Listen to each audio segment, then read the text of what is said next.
2018 Chevrolet Equinox Diesel First Drive Review. It is, without a doubt, one of the strangest variants of a high-volume vehicle on sale in the US right now, the 2018 Chevy Equinox fitted with the company's 1.6-liter EcoTec turbodiesel. That's right, one of the most typically American platforms fitted with an engine type that, especially given the Volkswagen Group's recent difficulties, has never been more than a niche player on these shores. Shrouded in scandal and old prejudices, it's hard to imagine many Equinox buyers checking the expensive option box to fit the oil burner to their crossover. At least, on paper. It's the thrift that's probably the biggest benefit to an Equinox buyer, because there's no increased towing capability. It's rated at only 1,500 pounds, compared to 3,500 if you properly equip an Equinox with a 2.0-liter turbo running on gasoline.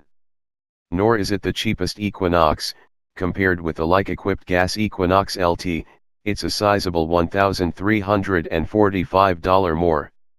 The Equinox diesel's 32 miles per gallon combined on the EPA test cycle beats the 1.5-liter turbo gas engine by 4 mpg, and given the real-world disappointment inherent in small gas turbo engine fuel economy, it's probably a bigger advantage out in the wild. The disparity is much larger with the optional 2.0-liter gas turbo i4.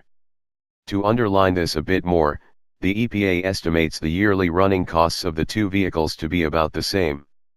This assumes that diesel costs about 40 cents more per gallon than regular gas, 55% of your driving is in stop-and-go traffic, and that gas turbo engines get somewhere close to their EPA rating out on the road. Again, all this points to the diesel having an advantage, but perhaps not for an upcharge that's equivalent to a year's worth of fuel.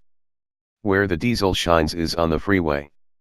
The front-drive diesel is rated at 39 mpg on the highway versus 32 mpg for the smaller gas engine. Our AWD-equipped tester gets a 1 mpg ding on the EPA highway test and achieved about 32 mpg indicated over the week we had it, which included at least 60% city driving. On flat sections with the cruise set, the turbodiesel will return much closer to 40 mpg indicated. If you have a long freeway commute or plan to take a lot of road trips, there's a case for the turbodiesel over the 1.5-liter Equinox. But so it is with every other Equinox. The real question is, should a buyer fork over the $1,345 more for a noisy diesel with a minimal tow rating? If there's a lot of freeway in your Equinox's future, or if you relish the idea of using the least fuel possible to travel an absurd distance between refueling, that's a yes. The Equinox's turbodiesel consistently exceeds its EPA expectations, something that no turbo gas engine is able to do. It's also really the only game in town, unless the Mazda CX-5 with the Skyactiv D turbodiesel engine ever gets out of regulatory hell. The only other diesel SUVs around are a step up in both size and class.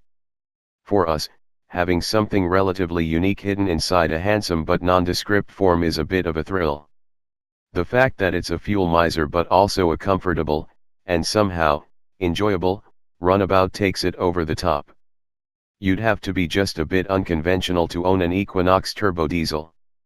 If that strikes you as a compliment rather than a jab, this crossover might be for you.